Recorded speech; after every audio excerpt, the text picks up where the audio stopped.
What would you do if everything you thought would make you happy didn't? You got the job, the car, the house, maybe even the dream partner. And yet late at night when the scroll stops and silence creeps in, you still feel it. That emptiness, that quiet ache in your chest, that fog that doesn't lift. You feel lost. Not in a dramatic way, not always in tears. Sometimes it's just a numbness, a drifting, a sense that life is happening to you, not with you. So, why? Why do so many people, especially in the modern world, hyper-connected, overstimulated, overachieving, still feel this way? Well, over 2,000 years ago, a group of thinkers from ancient Greece had an answer, and what they taught might just change how you move through this storm. Let's go there. I was 27. I had just finished a project that was supposed to be my big break. I'd been chasing it for years. The late nights, the deadlines, the sacrifices. I thought I'd finally feel whole. Instead, I remember sitting in my kitchen, staring at a cup of cold coffee and asking myself, why do I still feel behind? That's when I stumbled on the words of Marcus Aurelius, Roman emperor, philosopher, and a man who ruled over 60 million people, yet wrote, "You could leave life right now. Let that determine what you do, say, and think." It hit me like a freight train. Because the truth is, most of us are chasing the wrong thing. Validation, attention, control. But Stoicism? It teaches us to chase only what we can control, our thoughts, our actions, our character, and if you've ever felt lost, this is your map. Let's dive in. Starting with number 1, understand the dichotomy of control. Imagine this, you're stuck in traffic. Your phone dies, you're late for an important meeting, your heart's racing, your palms sweaty, you feel powerless. But Epictetus, the Stoic slave-turned-teacher, would pause you right there and say, there's only one thing you control: how you respond. Not the traffic, not the people, just you. And here's the wild part. Modern psychology backs this up. A 2020 study from Harvard showed that people with higher internal locus of control, that's belief in controlling their own outcomes, had 35% higher resilience during crisis periods. So here's your challenge, just for one day. Whenever something frustrates you, ask yourself, is this within my control? If not, breathe. If yes, act. Write it down, literally. Use a free tool like Notion or Google Keep. Make 2 columns, control and cannot control. Do this every morning. Clarity is power. Moving on to number 2, practice voluntary discomfort. Now, I know this sounds weird. Why would you choose to be uncomfortable when life is already hard? But hear me out. Seneca, the Stoic billionaire of Rome, used to sleep on the floor once a month, eat the simplest food, wear ragged clothes. Why? To remind himself that he could survive, even without luxury.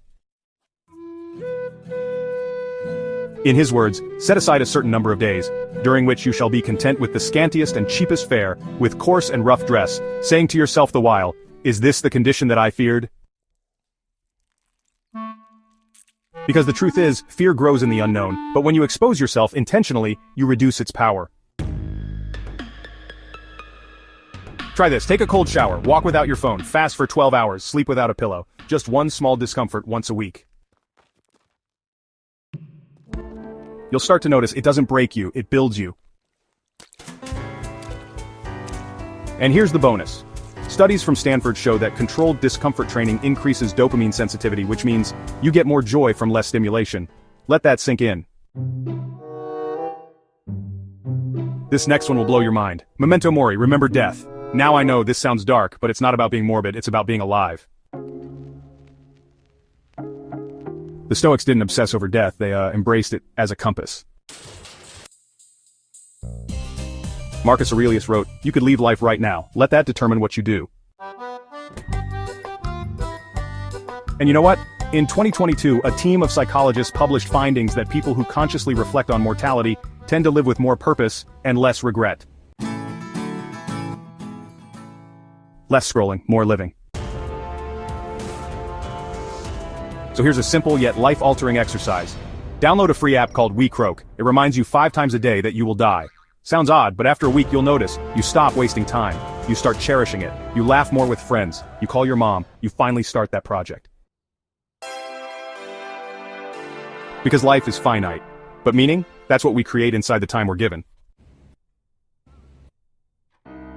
Now, number 4, amor fati, love your fate.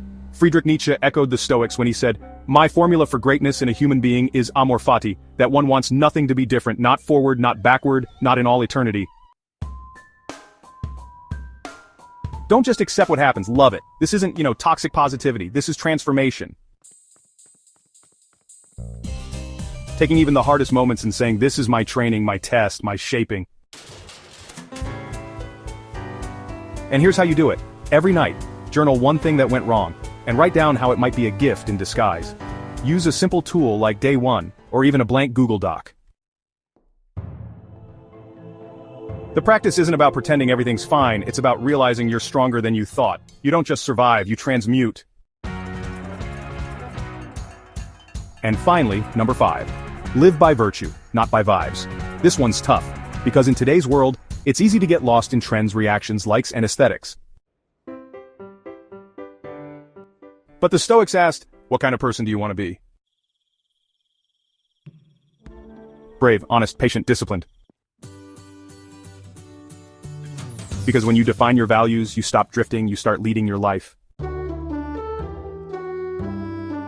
Okay, try this. Open up a document and write down your top 3 virtues. Then, under each one, just write one daily action you could take to really live them out. For courage, maybe it's, speaking up once today. For gratitude, maybe it's sending one thank you message. Little actions rooted in deep identity, these build an unshakable self.